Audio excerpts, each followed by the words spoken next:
three lads, the season's greetings. We have Dave, Terry, and Tom. Woo!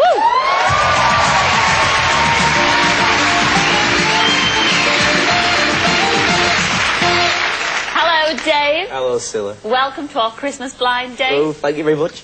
Now, I know what you do. Exciting. It is exciting. I know what you do for a living. You describe yourself as an entrepreneur. What kind of stuff do you entrepreneur? I run my own business in marketing, sales, and media production, doing a lot of different things. Basically, if you've got the cash, I can sort it out to make it happen. That's what I love your red suit. And I know a little secret that everybody else doesn't. I mean, your sister was on. Your sister Sam, a lovely girl, last October, and she designed her own dress. Now, a little birdie tells me, did she design the Yes, thanks very much, Sam, for getting it done. Brilliant. Oh, stand up. Let's have a look at quick twirl there. Look at that. Well, I'm not taking anything else off. That's as far as it goes. No, I wouldn't. Would I dare ask you to take anything off? But with my sister on and like me on, it's like the most desperate family in like Britain, isn't it? With a dog and the budgie on next, I think. Well, that can be arranged too. Blind Day can arrange anything. Enjoy the show tonight. Enjoy.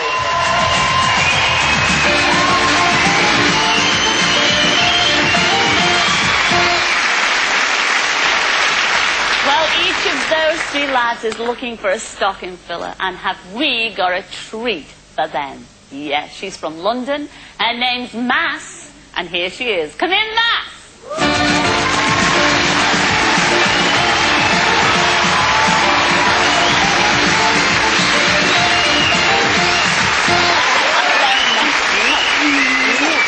Sit on there, sweetheart, all right?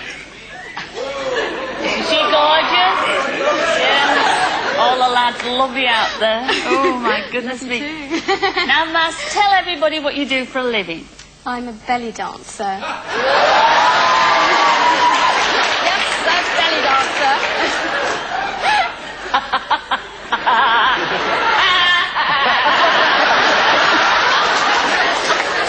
Oh, well, you're a little slip of a thing. I mean, normally... belly dancer without the belly. You look gorgeous. I mean, I've got to ask you. I mean, it is Christmas. Could you give us a little bit of, the, you know, the old belly? Could you do it? Sure. There you go. Well, as it's accentuated on the hips a lot, I need to tie this around my waist, my hips. What does that do then? Well, it just accentuates my hips, really. Oh, it does. You haven't got any. Well, exactly. I need to tie this around. Okay, ready? Yes. It's going to be difficult without music. Okay. Oh. Oh. Away. Away. Oh.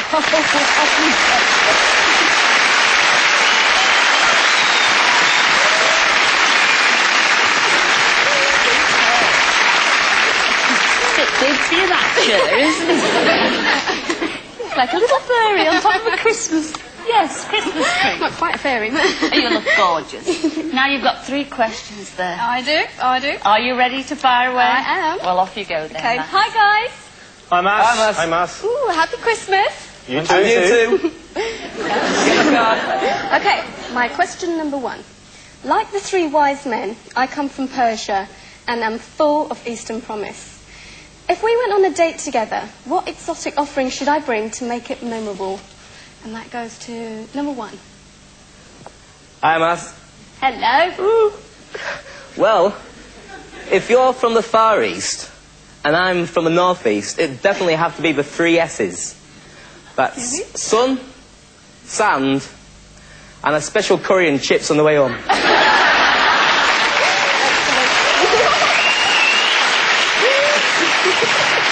I was a bit worried then. Okay, same question to number 2, please. Merry Christmas, Mass. Hello. Well, again, you're full of Eastern promise. So with your Eastern promise and my Irish blarney, all you'd really need is a beautiful Persian rug. Because I'd bring a camera, and once we're in a dark room, something's bound to develop. Oh, my God.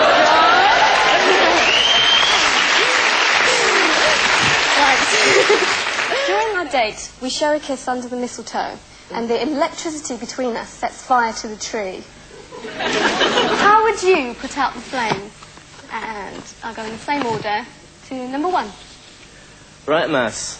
Well, if you and I were having a snog under the tree, it wouldn't just be in flames, it'd be an inferno. And with my smouldering looks and your fiery passion, we'd need the entire fire brigade to hose us down. Oh, hot stuff, eh? You better believe it. Okay. Number 2, please. Well, Mass, if you're on a date with me, I don't think you'd really want to worry about the fire, because I have my own personal sprinkler system. A bottle of champagne. Okay, that's better. But I just hope it's not as flat as my jokes.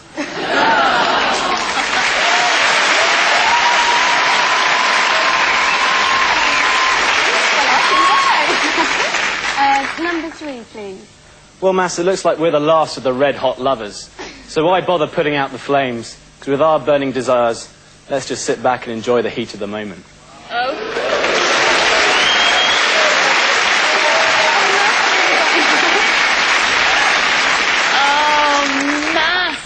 Mass, it's Christmas, Mass. Yeah, you can't have all three, even though it is the holiday. Who will you be kissing under the mistletoe tonight?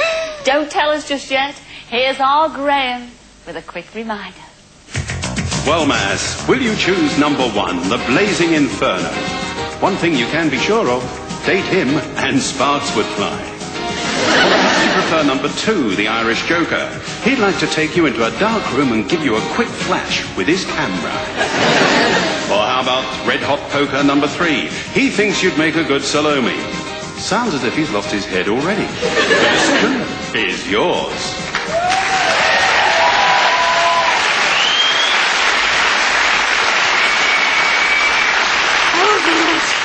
I have to say, I know it's difficult. It's so hard. And I've seen them. They're all gorgeous. No, they're all beautiful. I wouldn't know which one to choose. Who are you going to go for? Number 1. I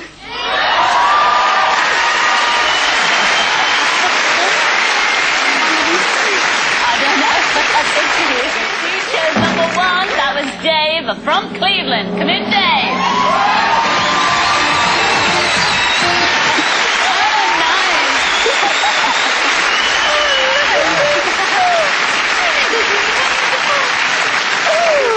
Santa's a good lad, isn't he? Eh? Santa's a good lad. Santa, yes. Santa's made your Christmas view. And look at, you fit so well together. Where are you going on your date? Oh, make it a good one. You better make it a good one. Can I choose? Yes, please. yes. Oh, Don't blame me. No. This little voice. Not that one, not that. Oh, it's okay. What does it say? You have to open it first. What's it say? A date in Lapland.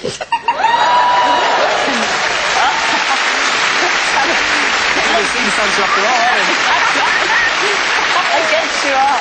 Oh, but Lapland, fabulous, all that snow. You're off to Finland for a festive blind date. You'll take a snow scooter safari to visit the wild reindeer. Oh, it'll be wonderful. Then it's back to your 5-star hotel where you'll be living literally in the lap of luxury. Very nice. It'll be a fabulous date. Pack your thermals and make sure you put your belly up and make sure you come back. Come back next week and tell us how you get definitely. on. Ladies and gentlemen, wish them well. It's Matt and Dave. Enjoy your day.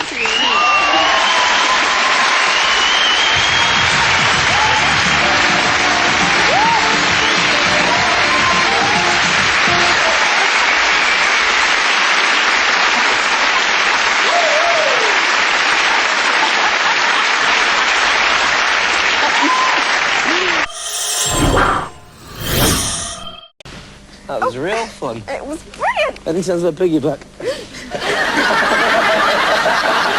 me away. You better leave it. We'll go back.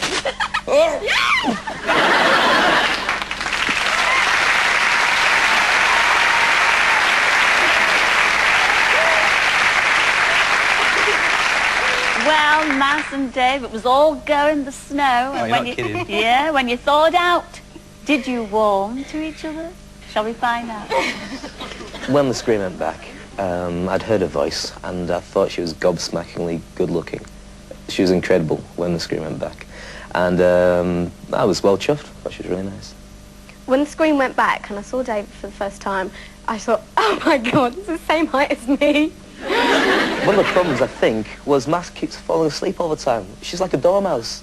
On the plane we were travelling through, and she said, tell me about your lifestyle. So I started going on about my 27 years of existence on the planet. Turned around and she was fast asleep. I thought, oh, thanks very much. So anyway, I said, if you don't like it, tough. I decided I was going to go, and I've always fancied like going away for Christmas, and Lapland sounds like a great idea. And that sort of brings me up to date. That's my whole life story. Dave would probably say I was like bagpuss because I slept so much and I ate so much. But he doesn't understand it was the extremes of temperature. You'd go out and it was -40, and then you go in, it was boiling hot. I just wanted to sleep. Mass and I went dancing one night, and everyone was waltzing, but I like dancing. I thought I'll give anything one try. And I asked her to dance, and I don't know whether it was the fact she was cold or she wasn't in the mood, but she said that she didn't want to. So I left it alone. By the end of the night, she danced with every man and his husky. And I didn't put a sniff in there at all.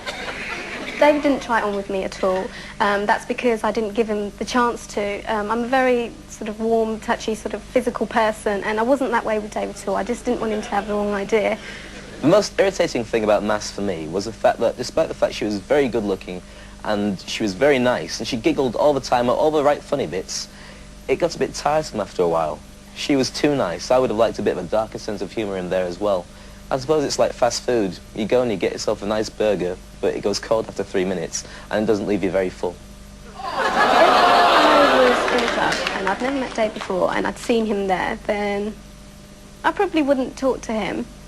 If I met Mass in a nightclub, I would have steamed straight across, because she is very good looking, and asked her to dance and seen how it would have gone from then. And if it hadn't gone anywhere, I would have dropped her and moved on to somebody else. As it happens, we didn't get that close and we didn't get that far, and so she missed out on meeting the sexual heavyweight champion of the Western world. I don't have a regular type that I go for at all. My type of men that I go for from the one extreme to the other. But if I did have a type, I don't think Dave would be one of them. If I hadn't met Mass on blind dates, I would have blown her out a lot earlier, because life's for living, she's a good friend, and I've got lots of good friends. I didn't come on blind date necessarily to meet another one. I don't think I've ever dreamt of anywhere more beautiful than where we went. It was just fantastic, and there's no way that you could go someplace like that with somebody and not enjoy it, and, you know, it was brilliant. We had such good fun, we really did, but there was no romance. At the end of the day, I think all that we had together was we'd been on the same date. And she's a nice lass, but I think if we'd stayed together longer, she would have got my nerves. Big style. Oh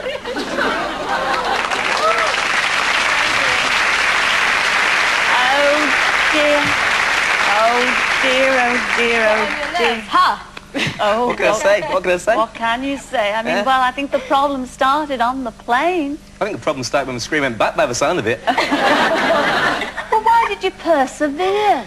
Because it was so cold. You go outside and I couldn't run fast enough to catch reindeer. There's no other females around. What can I do?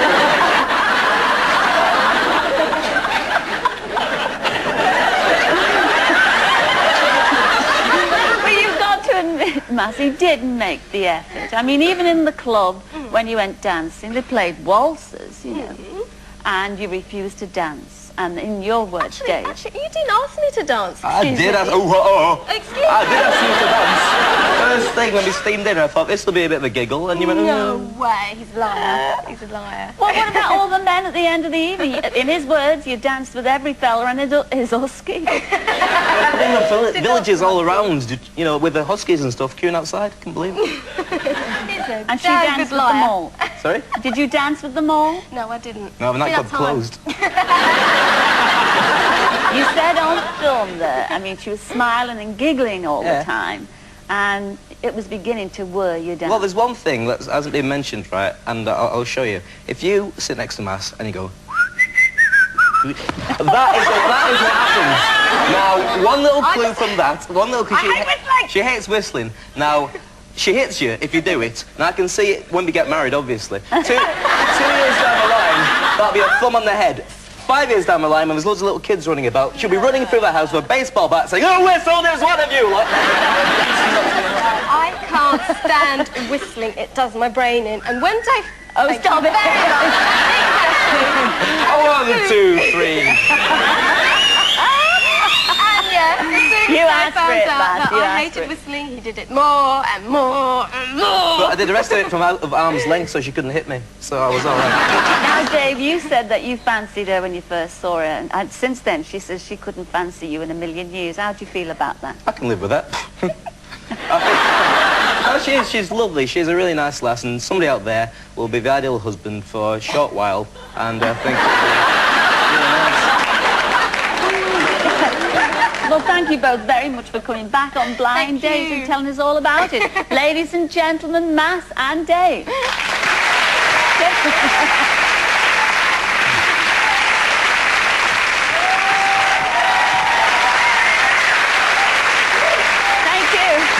Thank you. Well, that's all we have time for this week, I'm afraid, but we will be back next week to see how Laura and George and Ian and Kate enjoy themselves. And, of course, we'll be arranging some more blind dates. So until then, it's ta-ra for now. Ta-ra now!